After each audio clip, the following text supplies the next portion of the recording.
Good afternoon.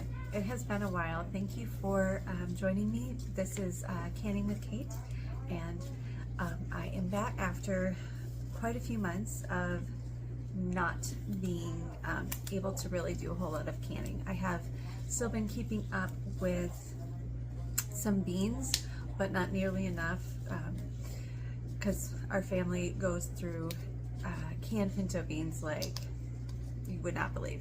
So that's basically all I have been doing, if I have actually even gotten a chance to do any canning in the past, basically for the past school year semester. So I am excited to be back in front of you and sharing with what I'm going to be doing. Today I am going to be canning up some pork, and this is a very simple, easy thing to do. There's really no prep work.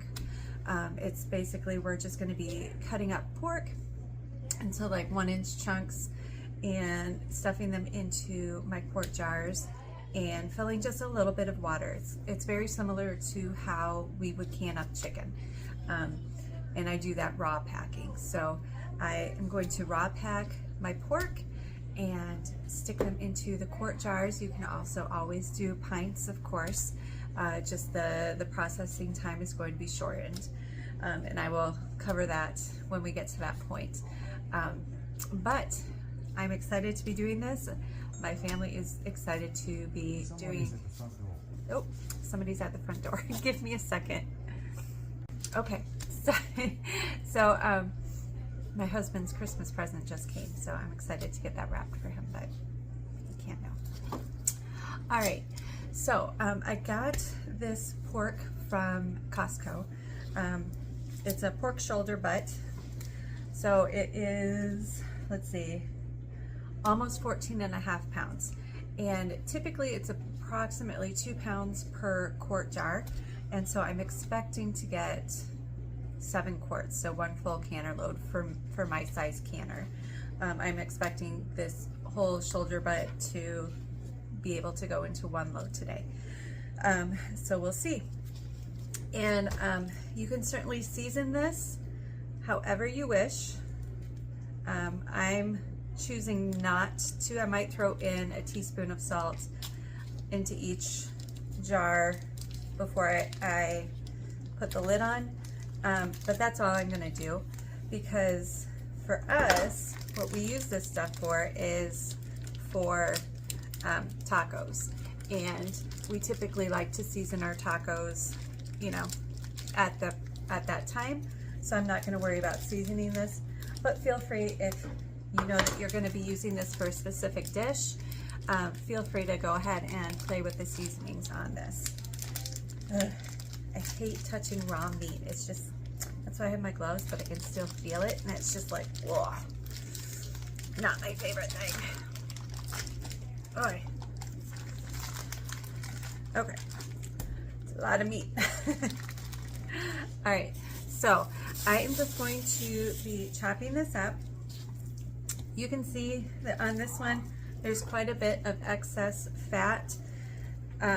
Some people like to keep the fat on, and some people like to trim it. It's totally up to you. It does not affect the safety of your product. If it's too much fat, if it's just like a big glob of fat, I'll probably trim it off. But otherwise, I'm just gonna leave it on there because I think it kind of adds to the flavor of the meat. And it gives it still some of that,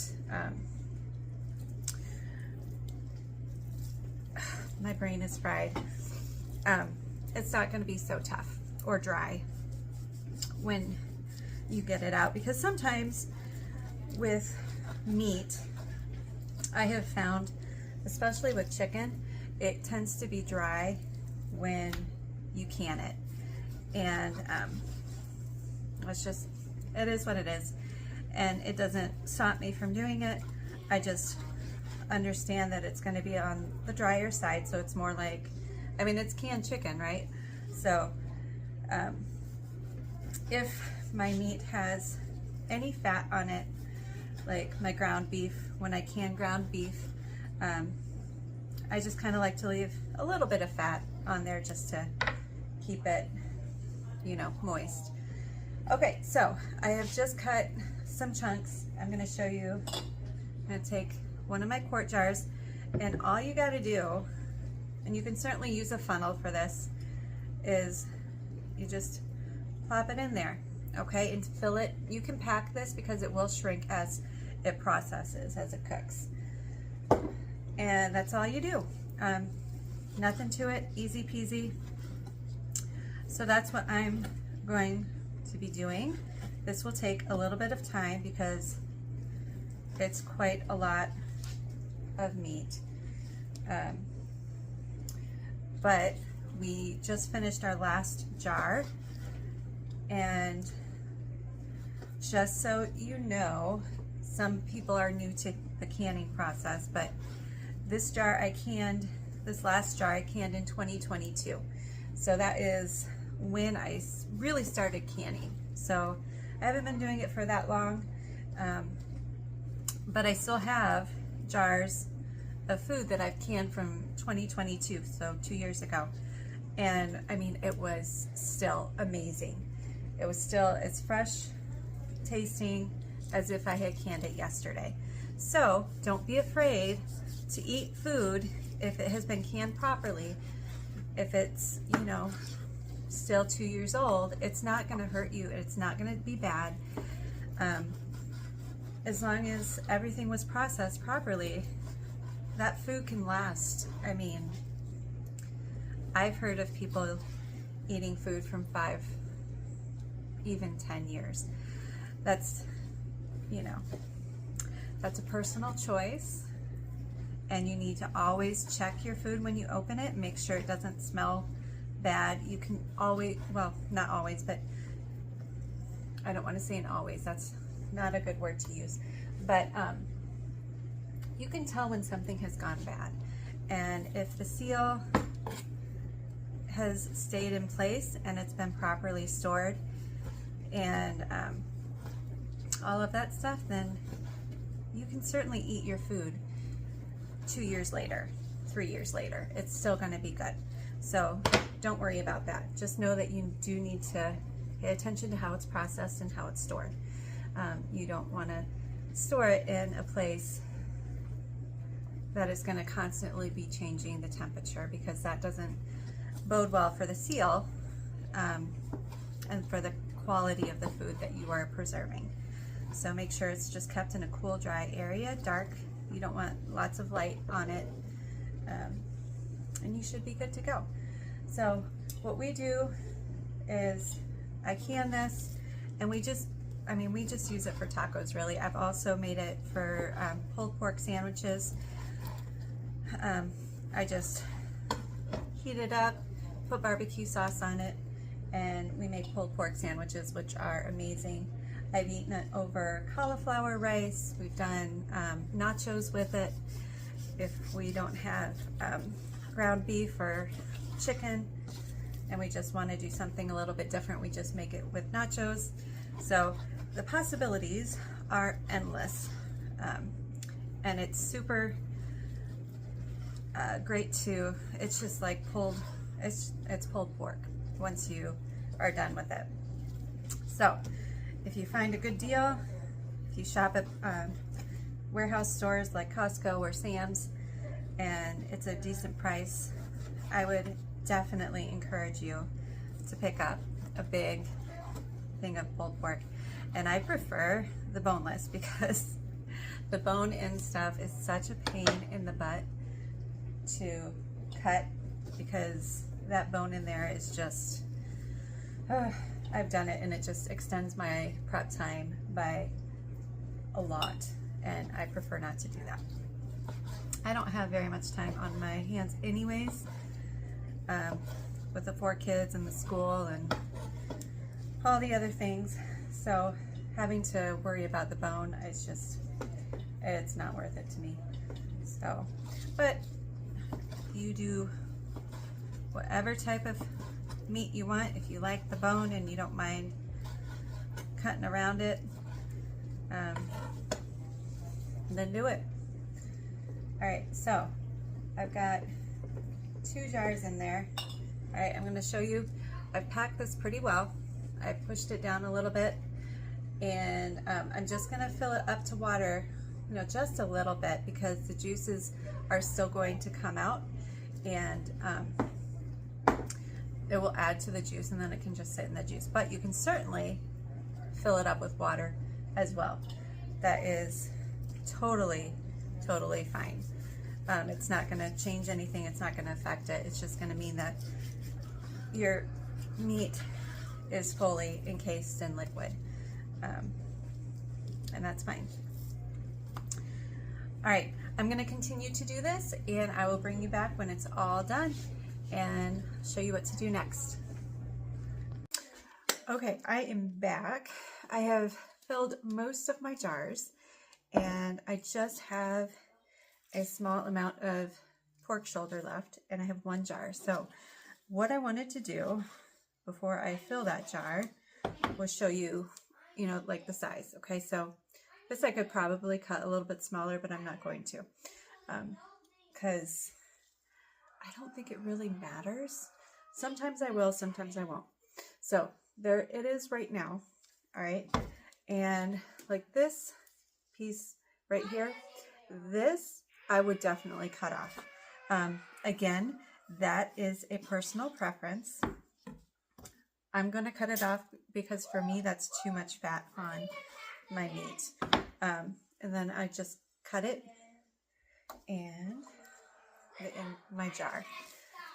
And just know that when you do can something that is going to have fat in it, there will be, at the end of your processing time, you will have a fat cap on the top of your product, whatever that may be.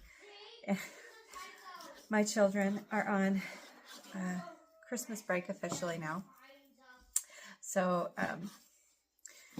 I mean, it's never quiet in this house anyways.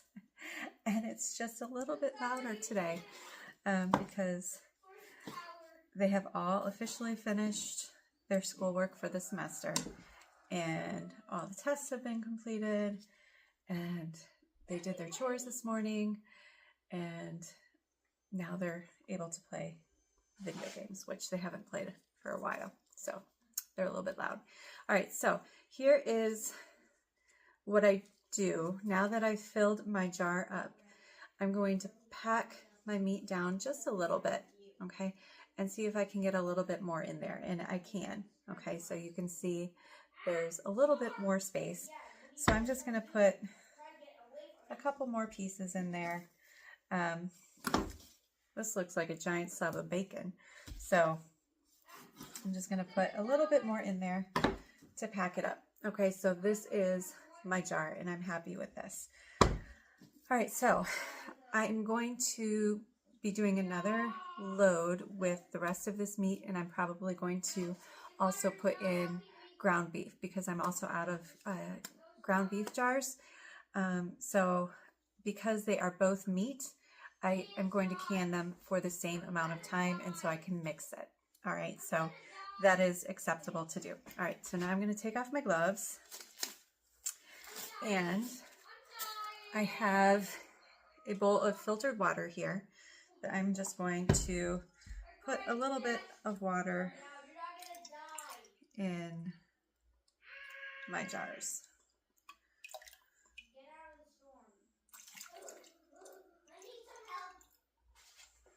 Okay, so it's like, it ends up being like half a scoop, half a ladle of water in my jars.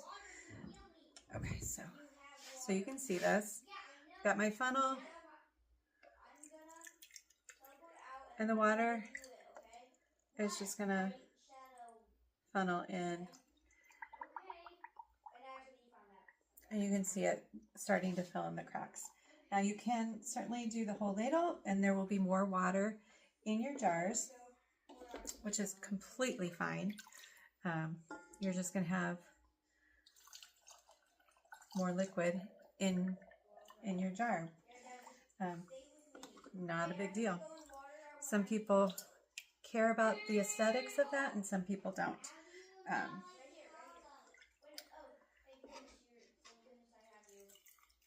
I don't usually. I just want something that my family can eat and that is safely processed. That's all I really care about. I don't feel like canned meat ever looks pretty, if I'm being honest. I think fruit can look beautiful, but I'm not canning fruit today. So there we have it. All right, I've got everything jarred. Now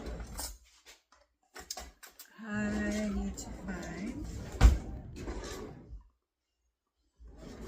my debubbler. My kids have been putting away the dishes lately, and I have found that my dishes, the clean dishes, are never where they're supposed to be. I don't know why. Like, it's a mystery to me. Why? I mean, you know where things go. So why don't they end up there? It's like, I don't get it. I don't know if this is just my family problem or if this is an everybody's problem, but it's kind of annoying. Okay, so I'm just debubbling, just going around and getting all the air out.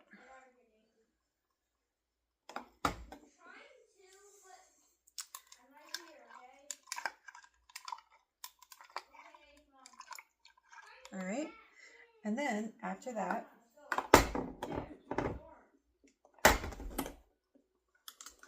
I am, right here, I'll turn you so you can see this. Okay, so I'm just taking my jars and debubbling them all. Then, because this is a meat product, I'm going to use white vinegar to clean the rims. So I have my distilled vinegar here, and I'm just going to pour some into a small dish. You don't need much. I have my clean paper towel, and I'm going to dip it in here. And I'm just going to, I see some hair, rub it around the rims of my jars. And I'm just doing this to make sure that none of the grease from the pork is stuck to the rim, because if any of the grease is stuck to that rim, then the likelihood of your jar sealing properly is significantly reduced, if not completely eliminated. So you always want to make sure that you properly clean around the rims of your jars so that you get a proper seal. You can even do it twice if you want, just to double check. And get all the grease, any extra little bits that might have come off the pork or whatever meat process you are doing gets off the rim. All right, now I've washed all my lids, and I'm using my Superb lids with the blue seal. I am 100% sold on these. As of today, knock on wood, none of the jars that I have used a Superb lid with have ever come out of my canner not sealed.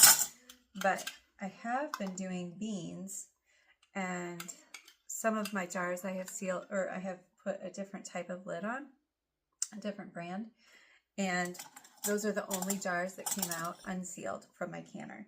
So I got some Superb wide mouth jar lids, and I am totally sold on the Superb. I think that they have excellent quality. I think that they are far superior to anything else out there right now.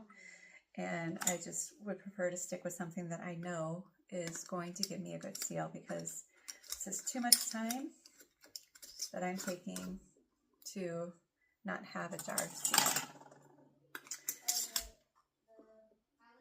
But you can certainly play around and see what works for you. This just works for me. Okay, so I did all of these fingertip tight. A lot of times I will tighten the jars a little too tight, and then I will back off a little bit, and that seems to work really well for me. That way I feel fairly comfortable that they are not too tight and not too loose, because that also does affect your seal. There's a lot of science behind this. Okay, so now the next thing, all of my jars are ready to go in the canner. Because everything is cold, I need to start with a cold canner. So I'm going to fill my canner 2 to 3 inches of water and put the tray on the bottom. So fill your canner 2 to 3 inches with water, cold water, okay? And then put your jars on, seal your lid, bring it up to a vent, have it vent for 10 minutes, and then put your jiggler on if that's what you have. Put your jiggler on, and when it comes up to pressure, for me it's 10 pounds of pressure. And once it gets to that 10 pounds, then you can set your timer for 90 minutes. Because these are quart jars and they have meat, it's a 90-minute process. If you are doing pints, do a 75-minute process. All right, and so I'm going to go ahead and do that, and I will be back here to show you the final process after all of that is done. All right, I will see you in a while, because this is going to take a while. All right. Hello, I am back. This is the next day, and all the jars, I was able to remove them and got them out and let them sit overnight, because typically you want to let them sit for 24 to 48 hours before you remove any rings. So I'm going to show you what they look like, and here they are. So all 7 jars sealed, which is amazing, and I've not washed them yet, but I just removed the rings. Here's the fat cap. And they look wonderful. So now I'm just going to go ahead and wash them and dry them, label them, and get them put up on my shelf. And that's going to be great. So the next one I'm going to do is probably, I'm probably going to finish up the rest of that pork butt, and I had some other meat products that I wanted to get in the canner, because we're trying to kind of clean out our freezer from the older meats. So since we're not going to eat all that was in our freezer right away, I'm wanting to put those up on the pantry shelf. So the next time I do that, I will bring you along, and I hope you are having a wonderful Christmas season, and I thank you so much for joining me, and I will see you next time. Bye.